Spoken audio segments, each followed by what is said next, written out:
Olá, meus irmãos, a paz do Senhor Jesus. Quero cumprimentar a todos vocês com a gloriosa e santa paz do Senhor Jesus Cristo.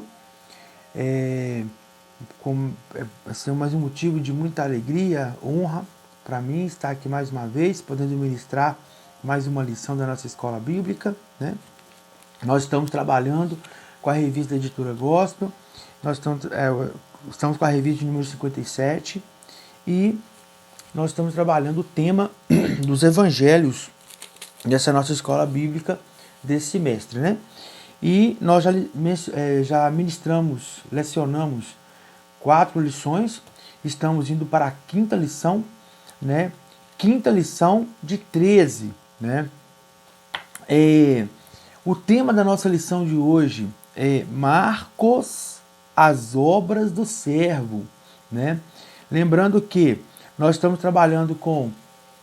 trabalhamos, né, 3 lições do Evangelho de Mateus, estamos trabalhando 3 lições do Evangelho de Marcos, depois iremos trabalhar 3 lições do Evangelho de Lucas e posteriormente trabalharemos 4 lições do Evangelho de João.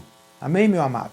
Então, querido, você que gosta, né, de estudar a Bíblia, de aprender mais, né, tá aqui um grande momento para isso. Amém?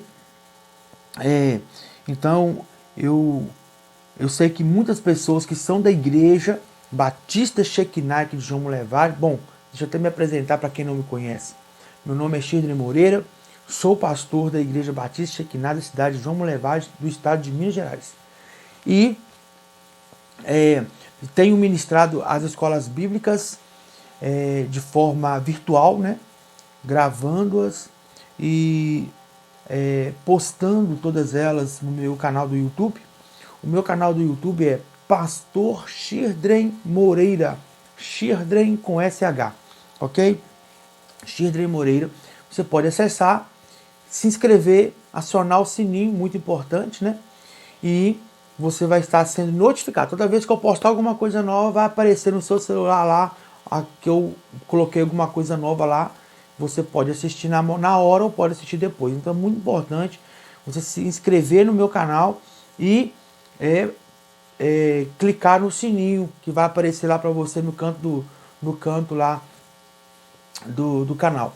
E aí você se inscreve, você vai ser notificado, ok? Então hoje nós estamos trabalhando a segunda lição do Evangelho de Marcos, mas é a 5ª lição da revista, ok? E o tema hoje é Marcos, as obras do servo, ok? Isso vai ser destacado, né? Porque eu já estudei a lição para ministrar para você. Então vai ser destacado aqui mais as obras que Jesus Cristo fez do que as palavras que ele ministrou. Então a gente vai trazer algumas curiosidades desse Evangelho de Marcos, né? A gente vai ver que Marcos teve o cuidado, de forma objetiva, falar muito mais das obras práticas que Cristo Jesus fez do que as palavras que ele ministrou, que pregou. Mas também fala das palavras que ele pregou. Amém? Então o nosso texto está no Evangelho de Marcos, capítulo 1, Evangelho de Marcos, capítulo 1, versículo 29 ao 39, 10 versículos. E começa assim. O tema é Marcos, as obras do servo.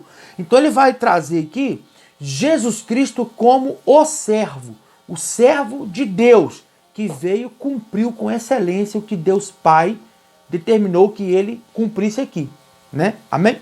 Então vamos lá, ao Evangelho de Marcos, capítulo 1, versículo 29 ao 39.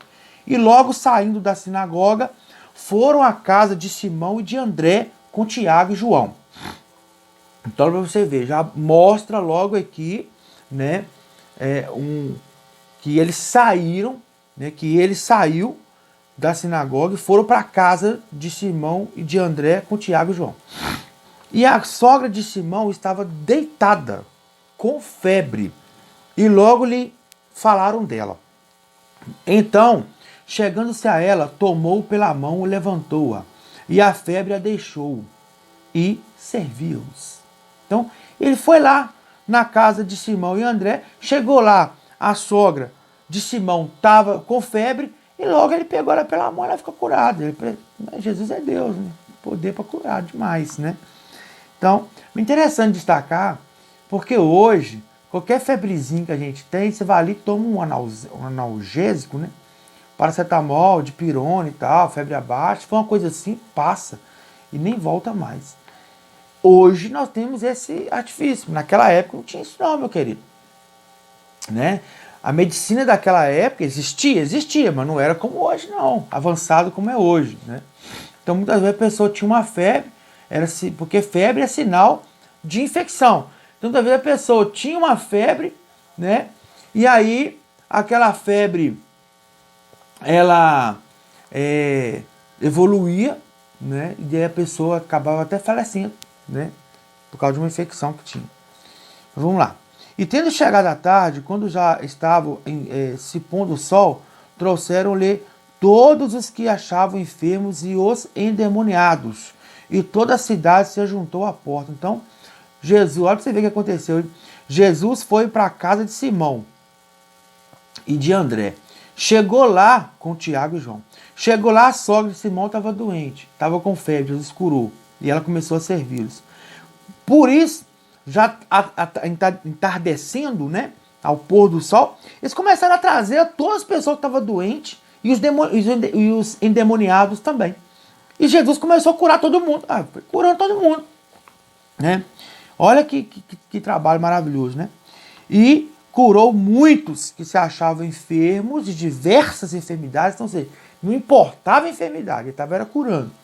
E expulsou muitos demônios, porém não deixava falar os demônios, porque o conheciam. E levantando-se de manhã muito cedo, estando ainda escuro, saiu e foi para um lugar deserto e ali orava. Então Jesus orava, falava com o Pai. E seguiram-no Simão e os que com ele estavam. E achando, lhe disseram, todos te buscam. E ele lhes disse, vamos às aldeias vizinhas, para que ali também pregue, porque para isso vim. E pregava nas sinagogas deles, por toda a Galileia, e expulsava os demônios. Então olha que interessante, né? Jesus curava, Jesus expulsava demônio, e Jesus pregava a palavra. Então você vê que ele visitava, né? Ele ia, né? Ele ia. Então onde ele chegava, ele curava os enfermos, expulsava os demônios e pregava a palavra de Deus. Tá vendo? Forte, né? Então nós vamos, aqui nesse texto, nessa revista, nessa lição, nós vamos ter 3 tópicos. 1, 2, 3. E um vai falar, um tópico vai falar do ensino da palavra, o outro tópico vai falar dos milagres que ele operava e o outro vai falar do perdão dos pecados. Amém? Então, tem um outro texto aqui também bíblico que a gente quer destacar, que é Marcos, Evangelho de Marcos, capítulo 2, versículo 17. Diz assim, ó. E Jesus, tendo ouvido isso, disse-lhes, os sãos não necessitam de médico, mas sim os que estão doentes. Eu não vim chamar os injustos, mas sim os pecadores. Né? Então, Jesus já entendia que os sãos, aquele que estava são, não precisava de médico. Nem precisava de médico quem estava doente. Então ele estava ali para curar todas as sortes de enfermidade, de mazela que o ser humano tinha. Para levar alívio, refrigério a eles, mas também para que confirmasse seus ensinamentos do Evangelho para salvar. Amém? Então, o objetivo do nosso estudo é compreender a dimensão das obras realizadas por Jesus, entender o impacto dessas obras para os homens daquele tempo e também acreditar que não há impossível para Deus. Tá bem? Então, na nossa introdução, diz o seguinte, as obras de Jesus são a principal fonte de interesse de Marcos. Por quê? Desculpe, meus irmãos. Por quê? Porque o Evangelho de Marcos é um evangelho que enfatiza muito mais as obras, enfatiza muito mais o serviço que Jesus veio fazer. Né? Então, Marcos apresenta o Messias, né? Desculpe, irmãos. Me perdoe, viu? Então, Marcos apresenta Jesus, o Messias, trabalhando no reino como um servo empenhado em realizar as obras que lhe foram propostas e confiadas por Deus Pai, né? Então Marcos registrou 18 milagres de forma clara e objetiva. E ele registrou apenas 4 parábolas completas. Porque parábola era uma forma de ensinamento que Jesus trazia, né? Então, o ministério de Jesus em Marcos foi autenticado pelas obras poderosas, né? Nas esferas físicas, espiritual. Nessa porção da Escritura, observamos que Cristo pregou com autoridade. Marcos capítulo 1, versículo 22 e 27. Encontrou e venceu poderes demoníacos. Marcos capítulo 1, versículos 23 ao 26. 39 também, versículo 39, e Marcos capítulo 3, versículo 11. Curou doentes, até mesmo leprosos, que naquele contexto não podia nem ser tocado, né? Marcos capítulo 1, versículo 29 ao 34, 40 ao 45. Marcos capítulo 2, versículo 1 ao 11. Marcos capítulo 3, versículo de 1 ao 6 e versículo 10. Tá bem? Então nessa lição nós destacaremos ao menos 3 obras de Jesus como servo, né? Sendo elas o ensino da palavra, a operação dos milagres e o perdão dos pecados de todos aqueles que criam e reconheciam Jesus como o Filho de Deus, né? Então Marcos ensina-nos que podemos aprender muito sobre a pessoa de Jesus Cristo pela análise de suas obras como servo de Deus. Eu quero ler com você o Evangelho de Marcos, no capítulo 10, no versículo 42 ao 45, diz assim, ouça comigo. Mas Jesus, chamando-os para junto de si, disse-lhes, sabeis que os que são considerados governadores dos povos têm-nos sob seu domínio, e sobre eles os seus maiorais exercem autoridade. Mas entre vós não é assim, pelo contrário. Quem quiser tornar-se grande entre vós, será esse o que vos sirva. E quem quiser ser o primeiro entre vós, será servo de todos. Pois o próprio Filho do Homem não veio para ser servido, mas para servir e dar a sua vida em resgate por muitos. Então Jesus falou que quem quer ser maior, que seja o que sirva. No reino de Deus é assim, e não ser servido. No reino do mundo, o maior é servido por todos. No reino de Deus, não. O maior é aquele que serve, né? Então, e ele mesmo falou, eu vim para servir e não para ser servido. E foi o que Jesus Cristo fez, né? Louvado seja Deus. Então vamos lá. O ensino da palavra. Então, das 12 vezes que o vocábulo evangelho aparece nos 4 primeiros livros neotestamentários, 8 estão em Marcos. Então, a missão primordial do servo, né, agora essa palavra servo aqui vai estar falando de Jesus, era evangelizar. Então, a missão primordial era evangelizar, porque no trabalho do evangelismo, ele ganhava as almas. E é assim até hoje, né? No trabalho de evangelizar, a gente ganha as almas ao Senhor, né?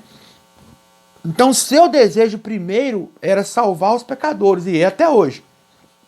Em razão disso, ele foi incansável em anunciar e ensinar a palavra de Deus. Suas aplicações diretas da verdade diante das heterogêneas multidões são a prova de que o ensino era uma prioridade em sua missão, mesmo diante da incredulidade das pessoas, né? Muitas vezes, né? Então a referência que eu quero que você leia aí depois é Marcos capítulo 6, versículo 6, tá certo? Então, querido, a missão primordial de Jesus era evangelizar, né? E quando Jesus pregava, ele ensinava, aí ele operava milagres, e as pessoas criam. O milagre é um sinal para que as pessoas deem crédito à palavra de Deus, né? Sempre foi assim. O servo ensinava com autoridade. Então, ao apresentar o ministério de Jesus, logo na sessão de abertura do seu evangelho, eu vou ler para você vai ver que legal. Marcos revela-nos que Cristo agia e pregava com autoridade. Vamos ler Marcos capítulo 1, versículo 21, 22, tá? E 23. Então, frequentemente eram concedidos ao carpinteiro, né, de Nazaré, que é Jesus, oportunidade de ensinar nas sinagogas aos sábados, né? Então, vamos lá. Olha como que ele ensinava, né? Ele ensinava, diz a palavra, com autoridade. Marcos capítulo 1, versículo 21. Depois de entrar em Cafarnaum, e logo no sábado foi ele ensinar na sinagoga. Maravilhavam-se da sua doutrina, porque os ensinavam como quem tem autoridade, e não como os escribas. Não tardou que aparecesse na sinagoga um homem possesso de espírito imundo, o qual bradou. Mas o nosso foco é, versículo 22, maravilhavam-se dos seus ensinamentos, da sua doutrina, porque ele ensinava com autoridade, e não como os escribas. Os escribas ensinavam que tem choco, que tem assim. Não, Jesus veio com autoridade. Até porque ele é a própria essência da palavra. Ele é a palavra.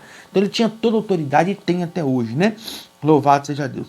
Em Marcos ainda capítulo 1, verso 21 e 22, observamos que a maneira como Jesus pregou foi aguda, né? Que aguda, autoridade, a ponto de deixar pasmos os seus ouvintes, forçando-nos a compará-lo com os mestres com os quais estavam acostumados, né? A diferença da autoridade entre Jesus e os outros mestres estava na fonte de suas mensagens. Enquanto os escribas divagavam em suas ministrações, baseando seus discursos na tradição do homem, Marcos capítulo 7, versículo 8 fala disso, os ensinamentos de Jesus vinham direto do Pai, João capítulo 8, verso 26, pode ler lá. Portanto, de dentro de si e das Escrituras. Então, Jesus, o ensinamento vinha direto dele mesmo, direto do Pai, porque ele e o Pai são um. Então, vinha dele mesmo a essência, né? Então, o mestre dos mestres, que é Jesus, jamais precisou recorrer a fontes externas para ensinar com autoridade. Ele é a fonte. As Escrituras emanam dele. João capítulo 1, versículo 1 ao 3. A explicação, inspiração e revelação da palavra estão nele, estão em Jesus, né? Então, o servo ensinava com sabedoria. Meu Deus, ele é a própria essência, ele era, né? Ele era e é, né? Sábio, né? Então, a sabedoria, Paulo, na carta aos Colossenses, lá no capítulo 2, versículo 3, declara que todos os tesouros da sabedoria e da ciência estão escondidos em Cristo, em Jesus, né? Então, a sabedoria com que Jesus ensinava, né, ingressava a mais profunda estrutura da mente humana. Quando pregava, suas palavras alcançavam os simples e confundiam os religiosos e intelectuais. Gente, olha que maravilhoso, e é verdade. Quando você vai ler o Evangelho, você percebe que a palavra de Jesus alcançava as pessoas simples. E os intelectuais, eu vou te falar a verdade, até hoje é assim. Os intelectuais ficavam todos confundidos. E isso gerava muitas reações nos intelectuais. Suas proporções provocavam as mais diversas reações em seus ouvintes e intelectores, né? Ao longo das páginas marcadas, há pelo menos 23 registros de respostas dos ouvintes de Jesus. Eles ficavam admirados, como nós lemos aqui em Marcos, capítulo 1, versículo 22. Maravilhavam-se da doutrina. Então, pessoas ficavam maravilhadas, admiradas, né? Marcos 1, 27. Marcos 2, versículo 7. Criticavam, demonstravam medo, perplexidade, espanto e hostilidade, né? Hostilidade é levantar-se contra, né? Ser hostil, né? Ir contra, né? Com força, com violência. Marcos capítulo 4, versículo 41, Marcos capítulo 6, versículo 14, Marcos capítulo 7, verso 37, Marcos 14, versículo 1. E dentre outras tantas manifestações contundentes. Então, olha que interessante, até o dia de hoje, as palavras de Jesus despertam nos intelectuais, principalmente, dúvida, em alguns raiva, em alguns admiração. Não vou negar que tem intelectuais que ficam admirados, né? E e alguns são hostis, né? Eu falo, por exemplo, na própria faculdade que eu fiz de direito, né? Tinham pessoas lá, professor de filosofia, outros professores também, que se tinham como os mais intelectuais, eram os que menos criam em Jesus e muitas vezes falava mal dele na sala de aula. E quando a gente tinha oportunidade, a gente defendia, né, as palavras do mestre. Mas enfim, é assim até o dia de hoje. Então, o servo ensinava por parábolas, né? Então, embora tenhamos em Marcos o registro de apenas 4 parábolas, são elas: do semeador, Marcos capítulo 3, versículo 3 a 20, a parábola da candeia, Marcos capítulo 4, versículo 21 a 25, da semente, Marcos 4, 26 a 29, e o grão de mostarda, também Marcos capítulo 4, versículo 30 a 34. Estão ali no capítulo 4 do Evangelho de Marcos, né? A riqueza e a profundidade dos ensinamentos nelas contidos é algo extraordinário. Em uma parábola, 2 situações similares são colocadas lado a lado para que se estabeleça uma comparação entre elas. Ao ensinar a palavra da verdade, o servo, né, Jesus, lançava a mão deste recurso, a fim de transmitir às multidões e aos discípulos realidades morais, éticas e espirituais, levando assim seus ouvintes a uma intensa reflexão, né? Então, os que estivessem dispostos, olha que interessante a reflexão a se ter, os que estavam dispostos a considerar a comparação proposta recebiam o entendimento do ensino da parábola. Aos desinteressados, que não tinham interesse em aprender, no entanto, as parábolas serviam para ocultar a revelação do ensinamento. Você parou para pensar nisso com relação à parábola? É assim mesmo. Aqueles que tinham interesse mesmo, lá no coração, de aprender a palavra de Deus, de receber, essas pessoas, elas recebiam a palavra e eram abençoadas. Mas aqueles que não tinham interesse, estavam desinteressados, o que acontecia com essas pessoas? Essas pessoas, elas acabavam não aprendendo, né? Não recebiam o ensinamento. Tá? Então, Evangelho de Marcos, capítulo 4, verso 11 ao 13, e Mateus, capítulo 13, versículo 11 ao 15, vai te dar essa noção aí. A operação de milagres. Agora é o tópico 2, operação de milagres. Então, entende-se por milagre a intervenção divina em situações impossíveis para o homem resolver. Não tem jeito do homem resolver. Não tem jeito do homem solucionar, ou a natureza também não tem como resolver aquela situação. Então, aí vem Deus e resolve. Isso é milagre. Ciência não explica, porque se a ciência explicar, deixa de ser milagre. Né? Milagre é algo que só Deus faz. Agora, é muita coisa, é muito interessante, por quê? Porque no Evangelho, Jesus, ele disse que ele iria dar, e de fato deu, autoridade para as pessoas que crêem nele fazer as obras que ele fez e até obras maiores, no nome dele. Em nome dele. Imagina o seguinte, é simples de entender isso. Imagina a situação. Quando você dá uma autoridade, permite uma pessoa fazer algo em seu nome. Muito simples aqui. Eu sou advogado, né? Eu tenho um escritório e trabalho. Para eu fazer algo, advogar em favor de uma pessoa, essa pessoa tem que dar uma procuração. É um instrumento que se chama procuração. Tem que assinar. Essa pessoa pode me dar amplos poderes ou poderes restritos para fazer algo em nome dela. Eu posso transigir, eu posso fazer acordo, eu posso confessar alguma coisa em nome daquela pessoa. Então é exatamente como Jesus tivesse dado uma procuração para a gente, falar assim, em meu nome você vai poder fazer isso, isso, isso e isso. E ele falou que no nome dele a gente pode curar os enfermos, expulsar os demônios, falar em outras línguas, e muitas coisas maravilhosas que só Deus pode realizar. E ele disse que ele vai fazer através de nós, se a gente crer. Entendeu? Então é isso. Então, a maior parte dos milagres de Jesus foi operada diante de grande. A maior parte dos milagres de Jesus foi operada diante de grandes multidões, que facilitaria a replicação da mensagem da salvação entre os gentios. Isso é o quê? Quando Jesus opera o milagre, as pessoas passavam a acreditar nas palavras. Quando Jesus operava os seus milagres, as pessoas criam, né, acreditavam mais no Senhor, né, acreditavam naquilo que ele estava pregando, né, quando ele fazia os milagres, ele operava os milagres, então as pessoas acabavam acreditando, né, nas palavras que ele pregava, certo? Entretanto, tais prodígios, né, tais milagres que ele fazia, desempenharam outra grandiosa função no ministério, trazer alívio às mazelas humanas, né? Então, é isso. Então, o servo, né, o Senhor Jesus, ele expulsou demônios, né? Então, a autoridade do servo não se restringiu à pregação da palavra, ela também se manifestou por sobre o mundo espiritual.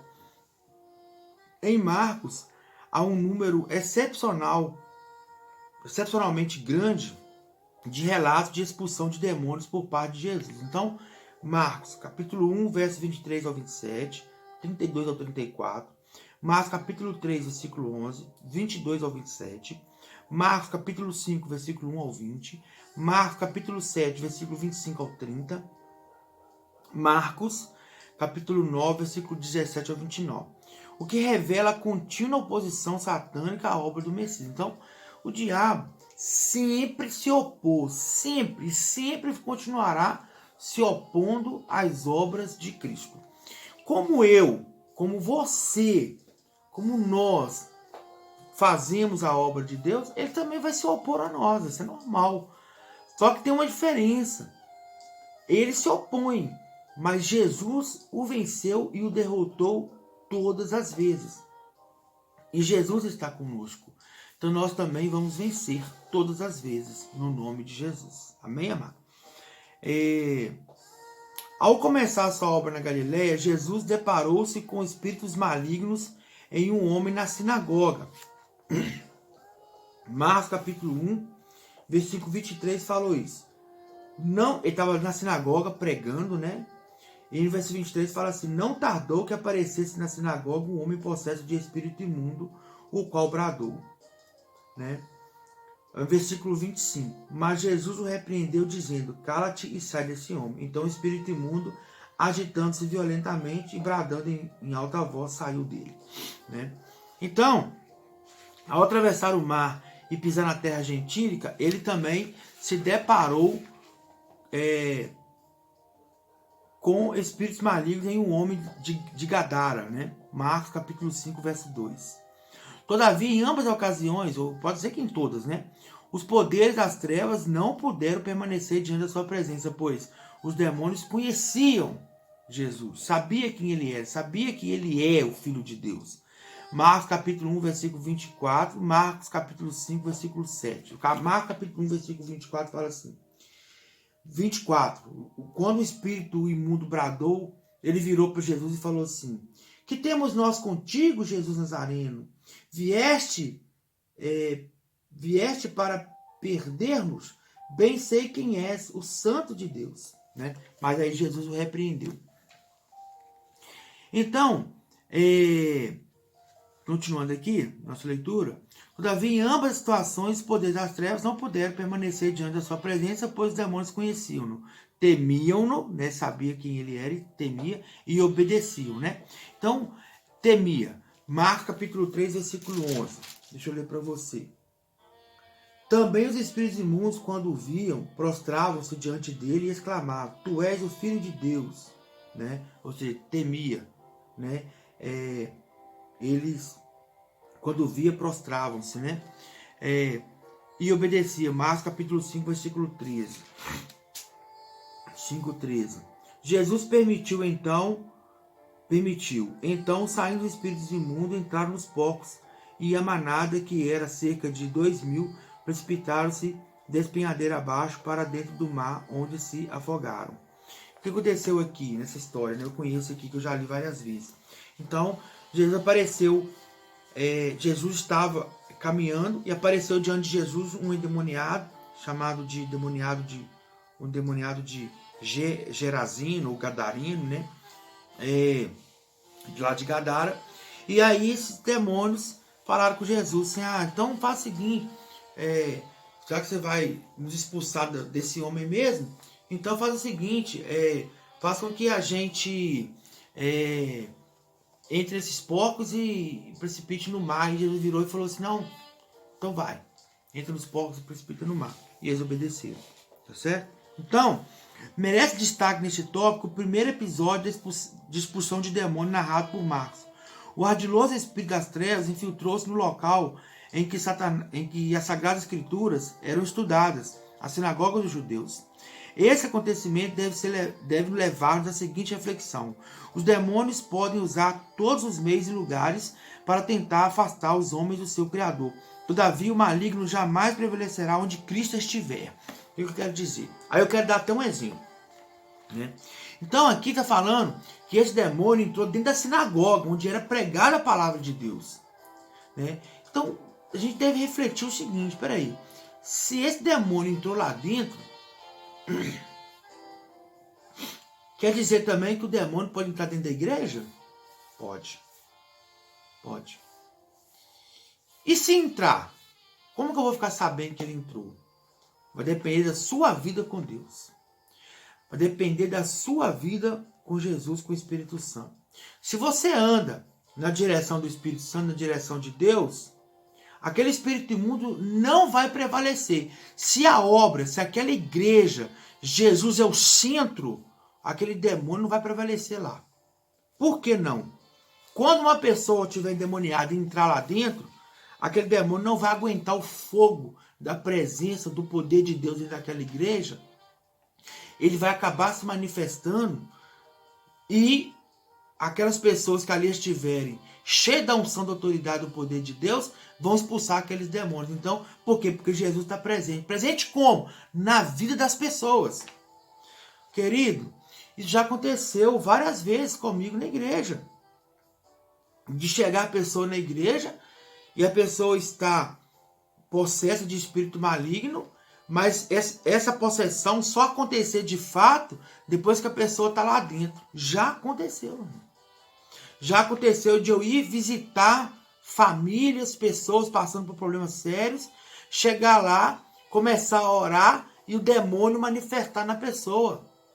De conversar com a gente e da gente mandar fogo, expulsá-los no nome de Jesus. Foram várias vezes. E eu gosto quando isso acontece. Por que eu gosto? Primeiro, porque eu vejo que a palavra de Deus é a verdade. O que Jesus fala é a verdade. Segundo, eu vejo que a autoridade que Jesus deu, ela é a verdade. A gente usa o nome de Jesus, o poder que é no nome de Jesus, os espíritos têm que se submeter se você tiver com a vida no altar de Deus. O diabo tem que obedecer no nome de Jesus e tem que bater em retirada, né? Então, e você vê a obra da libertação. Quando você lê a Bíblia e você vê, por exemplo, aquela passagem lá em Isaías, quando fala assim, salvo me engano, 61, alguma coisa, se não me lembro de cabeça agora a referência, que fala assim, que Jesus veio para trazer liberdade aos cativos, óleo de alegria aos que estão tristes. Deixa eu ver se eu vejo aqui. Eu não posso me ater muito aqui aos versículos, não. Eu estou tendo um problema aqui com o celular, que eu não sei o que está acontecendo, que está me limitando. Estou com muito espaço, com mais de 10 GB de espaço na memória do celular, e o meu vídeo foi cortado com 25 minutos. Está falando para mim que agora que eu só tenho 13 minutos de vídeo, já está em 9 minutos. E eu vou ter que sair juntando esses vídeos todos aí para disponibilizar para você, em nome de Jesus. Mas vamos lá. Diz assim, a palavra, deixa eu ver aqui, Isaías, porque eu quero dar referência para você, né? Eu tô olhando no lugar errado, né? Não tem jeito, aí não dá. Tô olhando Jeremias, é Isaías. Quer ver? Isaías 61. O Espírito do Senhor Deus está sobre mim, porque o Senhor me ungiu para pregar boas novas aos quebrantados.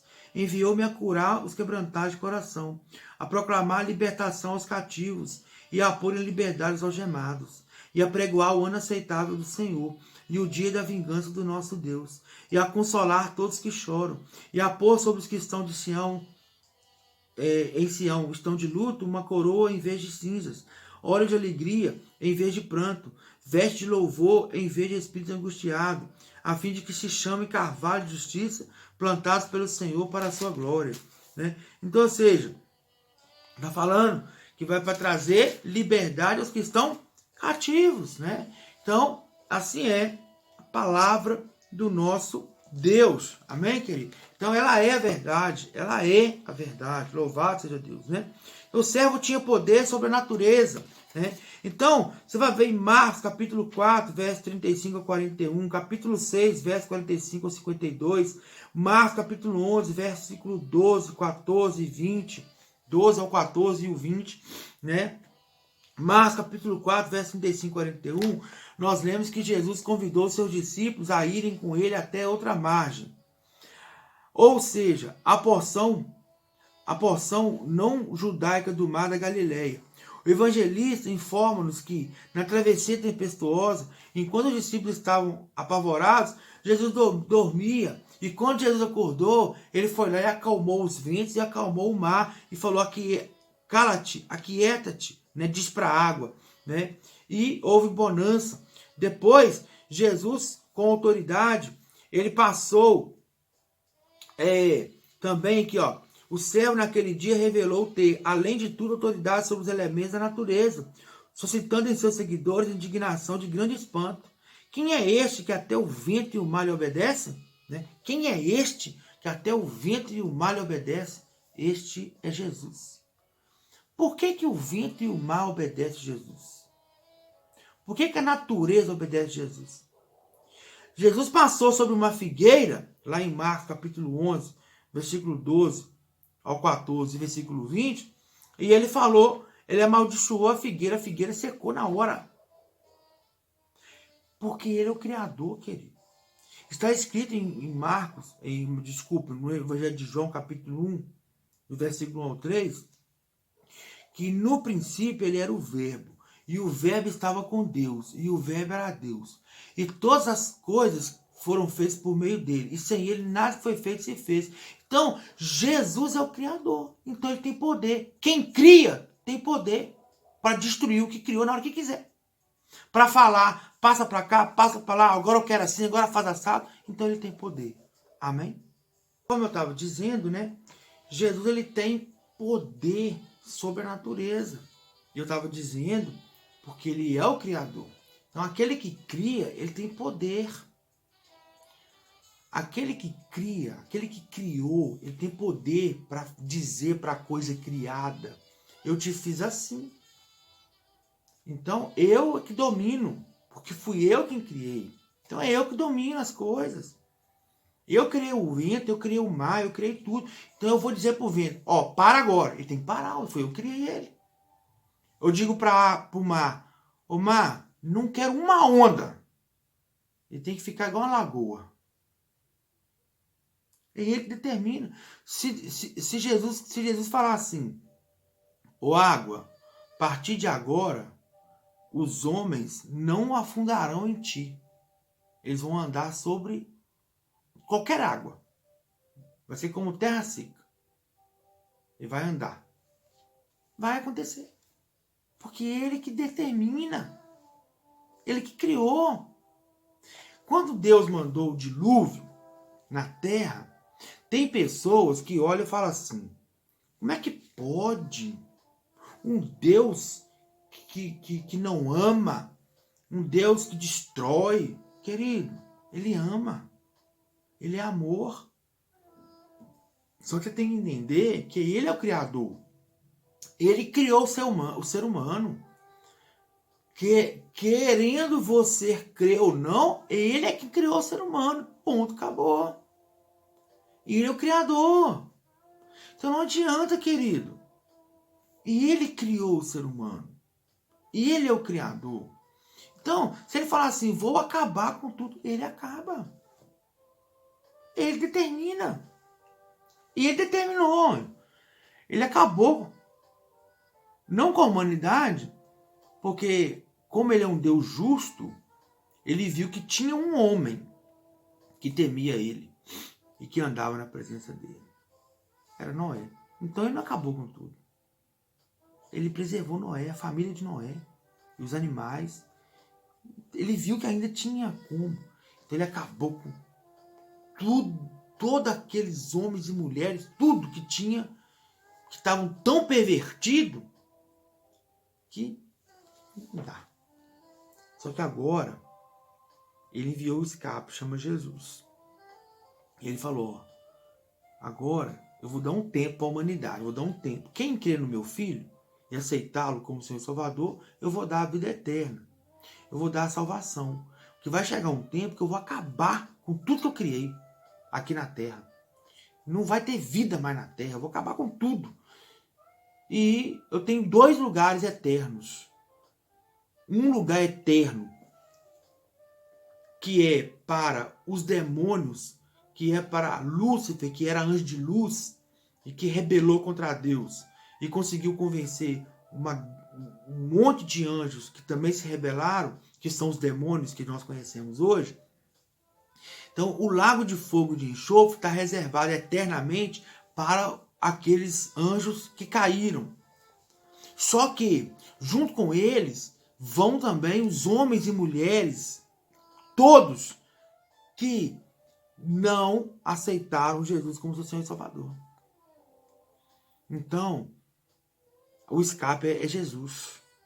Quem aceitar Jesus está salvo da condenação eterna, do juízo eterno. Muitas pessoas não creem nisso. Ele é o Criador. Ele quis fazer assim. Ponto, acabou. Ele que manda. Tem que entender isso. É ele que manda. Não é o homem. É o Pai, é Deus, é o Criador. Ele quer que seja feito assim. E assim será. Em nome de Jesus. Amém? Então, o servo, então Jesus tem poder sobre a natureza. Porque ele criou tudo. Ele também tem poder sobre os enfermos e também para ressuscitar. Ele curou enfermos e também ressuscitou mortos. Por que Jesus tem poder para curar enfermos e ressuscitar mortos? Porque ele é o dono da vida, ele que criou a vida. Ele tem poder. Ele tem poder para dizer para a coisa criada, fica curado. E fica. Ele tem poder, querido. Ele é Deus. E é interessante que nós vamos ler aqui alguns relatos de cura de Jesus. E eu volto a dizer o que eu disse antes. Jesus deu autoridade para a igreja, que são as pessoas que creem nele e andam com ele, para curar os enfermos. Para curar os enfermos. E eu glorifico a Deus, porque onde Jesus está presente, todas essas coisas acontecem. Eu já falei aqui, eu dei exemplo de expulsar demônios. O que nós mais fazemos é pregar o evangelho. É pregar a palavra de Deus para sustentar quem está crendo, para que permaneça firme na presença. Ensinamos as pessoas a palavra de Deus para que elas possam seguir, trilhar o caminho do Senhor. Indicamos o caminho, o caminho da salvação, da vida eterna, que é Cristo, né? E como também permanecer no caminho. A igreja, o papel da igreja, evangelizamos, falamos do amor de Cristo, do amor de Deus, aproveitamos as oportunidades e fortalecemos uns aos outros, porque se nós não fortalecermos uns aos outros, nós vamos nos esfriando e acaba nos desviando. Assim como acontece com muitas pessoas, vão se esfriando e acabam desviando. E lembra que nós falamos aqui do cuidado que tem que ter, porque o diabo entra dentro da igreja, mas se a igreja que tem Jesus e o diabo não permanece, ele é expulso. Muitas vezes o diabo ele não se manifesta, ele não tem possessão na vida de uma pessoa, mas ele influencia na mente da pessoa, para a pessoa pensar e levar a pessoa a ter atitudes que vão glorificar o nome dele, do inimigo. porque vai fazer a vontade dele e não a de Deus, né? Então tem que vigiar. Quando pessoas se levantam contra as outras, levantam contra a liderança dentro da igreja. Nossa, quer ver uma coisa que o diabo ama fazer? É jogar setas das inflamadas na mente das pessoas para elas levantarem contra as suas lideranças. Foi assim com Moisés, aconteceu com Davi e com tantos. Com Jesus aconteceu. Não vai acontecer comigo e com você? Claro que vai, meu querido. Como já aconteceu. Né? Mas Deus trata com todos. É Deus que trata, não é nós. Né? A gente vai até onde Deus permite. Né? Tem coisa que aí é só Ele. Em nome de Jesus. Então, temos que vigiar. Temos que vigiar para não emprestar a mente nem a boca para o inimigo. Temos que deixar Jesus cuidar da nossa mente e emprestar nossa boca para Deus. Em nome de Jesus. Tá bom? Então, o servo curou enfermos e ressuscitou mortos. O autor da vida curou os mais variados tipos de enfermidades. Sua autoridade não estava circunscrita a algumas delas, como fica claro no Evangelho de Marcos. Jesus curou pessoas cometidas de hemorragias, né, mulher do fluxo de sangue, Marcos capítulo 5, versículo 25 a 34, febres, Marcos capítulo 1, 29 a 31, leprosos, Marcos 1, 40 a 45, paralíticos, Marcos 2, de 1 a 12, atróficos, pessoas com atrofia, né? Atrofiadas, Marcos capítulo 3, versículo 1 ao 5, surdos e gagos, Marcos capítulo 7, versículo 31 ao 37, cegos, Marcos 8, versículo 22 ao 26, capítulo 10, 46 a 52, dentre outras tantas curas que ele fez. Não fosse o bastante, ele também chamou a filha de Jairo novamente à vida, porque a filha de Jairo tinha morrido. Ele chegou lá e trouxe ela à vida de novo. Marcos capítulo 5, versículo 21 ao 24, 35 a 43. A restauração da saúde do corpo estava englobada nas obras de Jesus, nas obras do servo, na cessação de uma simples febre, a ressurreição, né? Então, Jesus curou muitos enfermos, expulsou muitos demônios, libertou muitas pessoas de possessões malignas, né? E também a igreja faz uso. Gente, glória a Deus, lá na nossa igreja, tanto na congregação que nós temos na Cidade Nova, aonde o pastor Ítalo e a missionária Laís estão ali tomando conta, né? Quanto aqui na sede, onde eu pastorei, né? Deus tem operado muitos milagres, viu? Graças a Deus. Sempre temos testemunhos lá de curas, né? Das mais simples, de uma dor de cabeça, de alguma coisa assim, há situações, por exemplo, teve uma irmã lá na Cidade Nova, que ela estava com um problema muito sério no pé, um tipo de enfermidade lá que ia comendo a carne, e essa irmã não estava aguentando nem andar, aí teve um culto que ela não conseguiu nem ir. E os irmãos oraram por ela, lá na congregação. E isso não tem muito tempo não. E durante a noite, a madrugada, ela acordou sentindo uma queimação muito forte no pé. Logo de manhã o pé estava curado, como se nunca tivesse tido uma ferida, milagrosamente. Tivemos aqui na sede, né, inúmeros testemunhos de pessoas que foram lá pedir oração, intercedendo para outras pessoas e foram curadas, né?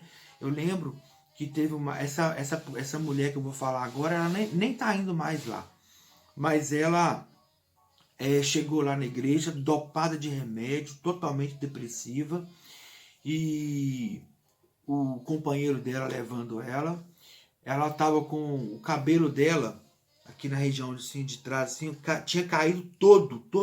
Ela estava usando mega hair, não sei, um negócio que sai emendando o cabelo, postiço no cabelo original, para ter tampar a careca dela aqui atrás, assim, dela lá. Ela chegou lá, a gente começou a orar, ela foi participando, indo nos cultos de oração, ela foi indo. Chegou um tempo, irmão, que ela não estava mais tomando remédio, o cabelo nasceu, e não foi só maravilha. Só maravilha. É uma pena que ela parou de ir, né? Mas Deus sabe todas as coisas. Mas ela recebeu essa grande vitória. Temos irmãos lá da igreja que foram curados gente foi curada de problema de joelho, gente foi curada com tendinite, que tinha uma dor no dedo que não aguentava, gente que foi curado lá Ah, irmão, é muita coisa, sabe? O médico mandou amputar a perna da irmã, 2 obreiros lá oraram pela irmã, de uma ferida que tinha mais de 1 ano, que tinha bicho e tudo mais. Fechou, simplesmente fechou, milagrosamente, fechou, né? Não precisou de amputar a perna, a cirurgia estava até marcada já.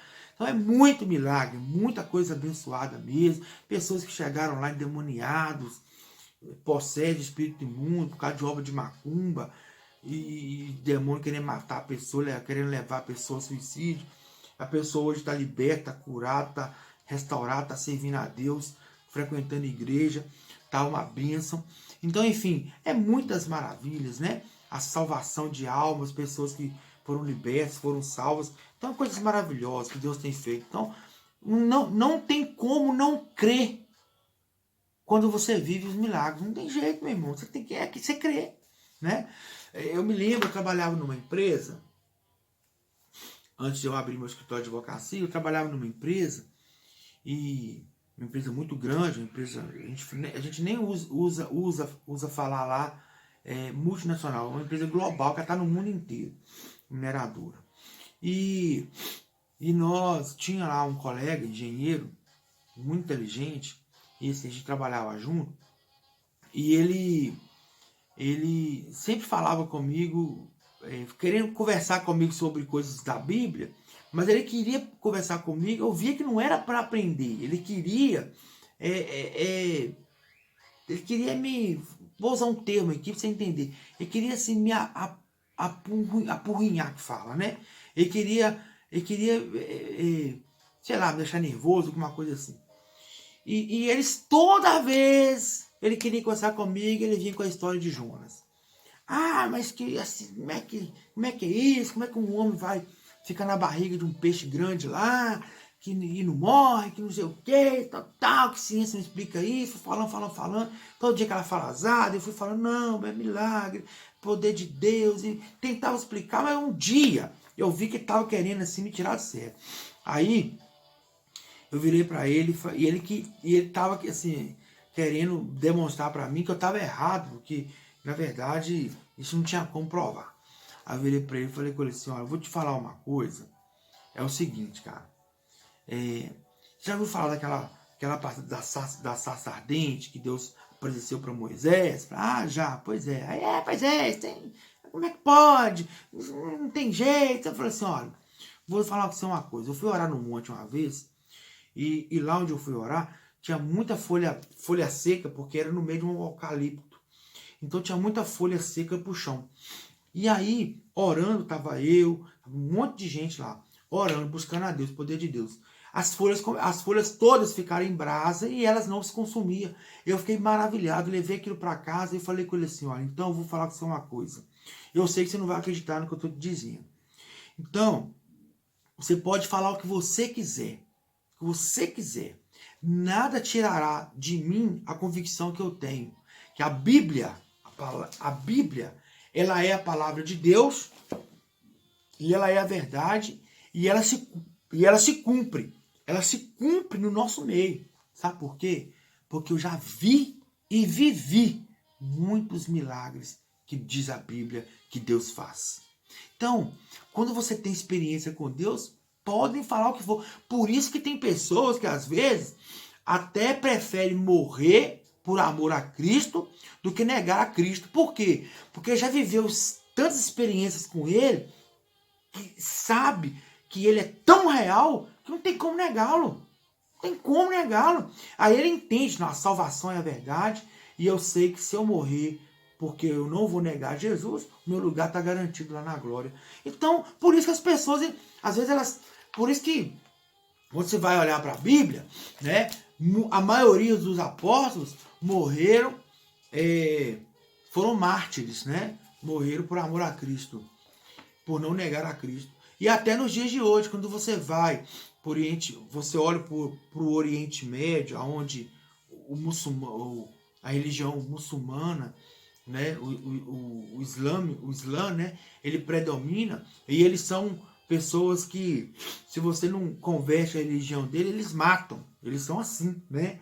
Então, eles pregam pela jihad, né? A guerra santa, a filosofia deles lá, por causa das revelações de Maomé. Então, enfim, eles matam, decapitam pessoas, isso acontece lá até hoje. Estava sendo muito divulgado há pouco tempo, agora eles pararam um pouco, mostrando vídeo, um monte de coisa. Esses terroristas aí que você vê aí, se levantando, carro-bomba, homem-bomba, tudo por causa de Alá e que Alá para lá, né? Porque para cá é só Jesus mesmo, graças a Deus. Então, nós por isso que muitas pessoas permitem até serem decapitadas, porque alcançam um nível de experiência com Deus tão forte, tão grande, que não tem como negá-lo. Não tem como negar a existência de Deus. Por isso é importante ficar firme com Jesus e ter experiência com Jesus. Porque se a perseguição chegar até você, você não vai negar Jesus, vai permanecer firme, cumprindo o que está escrito em Apocalipse, capítulo 3, versículo 11. Diz assim, ó, venho sem demora. Guarda o que tens, para que ninguém tome a tua coroa. Eu amo esse versículo. Jesus falou, eu venho sem demora. Não vou demorar. Guarda o que você tem. Qual que você tem? Salvação, para que ninguém tome ela de você. Amém? Então vamos lá para o último tópico, o perdão dos pecados. Duas realidades precisam ser destacadas neste ponto. Jesus foi médico não apenas do corpo, mas também da alma dos pecadores. E apenas o servo tem poder para cancelar completamente, para sempre, as dívidas dos homens, né? Os pecados. Isaías capítulo 1, versículo 18, Salmo 103, versículo 12. Depois você leia lá. Então vamos lá. A graça do servo alcança o indivíduo. Então o servo, ou seja, Jesus curou o paralítico que desceu pelo telhado de uma casa. Marcos capítulo 2, versículo de 1 a 12. E olha que interessante. Entretanto, antes de restaurar a saúde dele, ele restaurou o coração daquele homem. Ele diz para ele assim, filho, perdoados estão os teus pecados. Marcos capítulo 2, versículo 5. Como o pecado é uma ofensa direta a Deus, e somente ele pode conceder perdão, naquele dia os fariseus perguntaram, quem pode perdoar pecados, senão Deus? Marcos capítulo 2, versículo 7. Assim, confirmando sua divindade, Jesus respondeu assim, ora, para que saibais que o Filho do Homem tem na terra poder para perdoar pecados, a ti te digo, levanta-te, toma o teu leito e vai para a tua casa. E imediatamente aquele homem levantou, ficou curado, né? 38 anos paralítico, ficou curado e foi para casa. Marcos capítulo 2, versículo 10 e 11.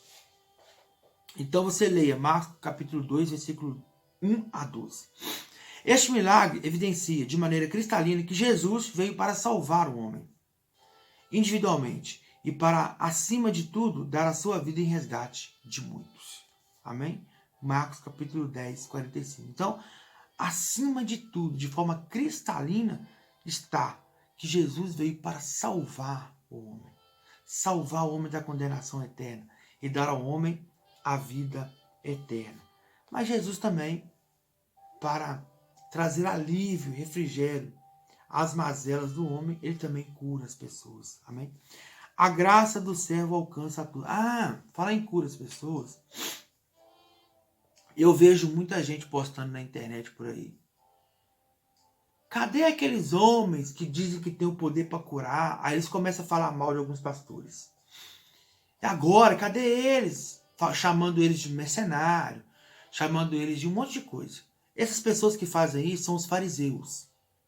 São aquelas pessoas incrédulas, que não creem em Deus. E não conhecem nada de Deus. Nada. E às vezes até acham que conhecem alguma coisa. Vou dizer o seguinte. Deus, ele permite as coisas acontecerem. Algumas coisas é soberania de Deus, vontade de Deus plena. Tem coisa que não é a vontade plena, mas ele é permissiva, porque se Deus o permitir, nada acontece. Então ele permite. Permite por quê? Baseado em quê? Porque ele diz que aquilo come plantar e vai colher. É lei da semeadura. É lei que Deus colocou na terra. Então, querido, nós estamos vivendo aí dias muito difíceis. Pandemia, né? Muita coisa ruim no mundo. Mas também temos observado que o pecado da humanidade está aumentando cada vez mais. Muito, muito, muito. Aqui no Brasil, né? A gente vê aí, principalmente nessa festa da carne aí, aonde as pessoas dão ênfase à carne, né? À carnalidade. Enaltece o diabo diretamente ou indiretamente, até inconsciente, mas adoram Satanás com as suas festas mundanas e orgias, né? Principalmente a do carnaval aí. Então, o que acontece? As pessoas, elas, nesses últimos carnavais no Brasil, eles fizeram encenações do diabo, derrotando Jesus, pisando em Jesus, né? E com certeza, em outros lugares do mundo, tem feito outras coisas. Não usando o carnaval, usando a cultura que eles têm por lá, mas muitas vezes insultando o Senhor, aquele que é o Criador, né? Então, chega um momento, igual foi com Sodoma e Gomorra, Deus destruiu lá, porque o pecado foi tão forte que Deus destruiu. É igual quando foi com o dilúvio, né? Está acontecendo na humanidade de novo. Só que muitas pessoas não creram. Muitas pessoas não acreditaram. E foram pegas. Não vou dizer que foi de surpresa, não. Porque Deus avisa. Deus fala, Deus levanta seus profetas. As pessoas é que não dão crédito. Então, querido, Deus está aí. Avisando, né? Pesando a mão, né? Trazendo um freio. Lá no direito, né? Estudo do direito, tem uma teoria que fala dos freios e contrapesos, né? Então, no mundo espiritual também, Deus às vezes traz um freio, um contrapeso para dar uma freada na humanidade. O povo está demais, né? As pessoas, os homens querem, as autoridades querem tirar a inocência das crianças. Já tiraram muito, né? Mas estão querendo piorar mais ainda a inocência das crianças. A Bíblia fala que das crianças as crianças pertencem ao reino dos céus. A elas pertence o reino dos céus. Sabe por quê? Por causa da pureza do coração, da sinceridade do coração. Né? E olha o que os homens estão querendo fazer com as crianças. Querendo incentivar as crianças a entrarem para o mundo do homossexualismo, aquela montoeira de coisa que Deus abomina. Então, nós temos que nos voltar para Deus cada vez mais, porque Jesus está voltando, não vai demorar. Então, Jesus veio e quer salvar as pessoas, ele veio para resgatar as pessoas. Então a graça do servo alcança a todos. No transcurso do seu ministério terreno, Jesus visitou as terras dos gentios operando milagres, libertando cativos e declarando salvação. Assim foi que ele revelou o alvo de sua maravilhosa graça. Todo aquele que nele crê, O servo de Deus não restringiu a manifestação de sua graça aos seus compatriotas, independente da origem judaica ou gentia, do sexo masculino ou feminino, ou da condição civil, publicano ou zelote, ou seja, pobre ou rico, né? Não importa. Todo aquele que nele crê será alcançado por sua obra salvadora. Marcos 2,17. Até hoje é assim. Todo aquele que nele crê é alcançado pela graça. Não importa a etnia, a raça, a cor, o gênero, né? Quando eu falo gênero, homem ou mulher, porque fora disso é aberração. Então, não importa, tá? Não importa. O que importa é se crer e aceitar, vai ser salvo em nome de Jesus. Conclusão. O Evangelho de Marcos mostra-nos como Jesus foi e é, né? Um servo dedicado às obras que o Pai lhe confiou. Como seus imitadores, discípulos e também servos, não podemos realizar sua obra de qualquer maneira, de forma nenhuma, né? Temos que ser diligentes, fazer com amor e com diligência. A qualidade do nosso servo denunciará o quanto a qualidade do nosso serviço denunciará o quanto estamos realmente compromissados com o nosso Senhor. Que possamos, portanto, através dessa obra que nos foi confiada, honrar ao nosso Deus. Amém? Vamos aprender com Jesus. ele foi um servo fiel. Ele foi servo fiel até a morte. Que nós sejamos fiel a Deus até o fim. Fiéis também no serviço. Olha, quero mostrar para você uma coisa interessante. Aceitar Jesus e receber salvação é uma coisa. E ser o servo é outra. Quando a gente é servo, a gente trabalha, a gente serve, a gente faz um serviço.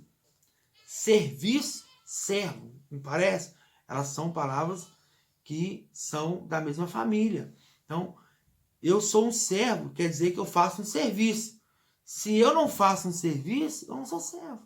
Então, Jesus te chamou para a salvação, mas ele também te chamou para servir no reino dele. Então, seja um servo fiel. Sirva ao Senhor no seu reino, em nome de Jesus. Que Deus te abençoe, que o Senhor te guarde, te ilumine, e que Deus derrame sobre você toda sorte de bênçãos, em nome de Jesus. Amém.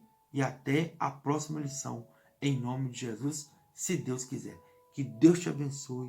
Um grande abraço. Fica na paz do Senhor Jesus.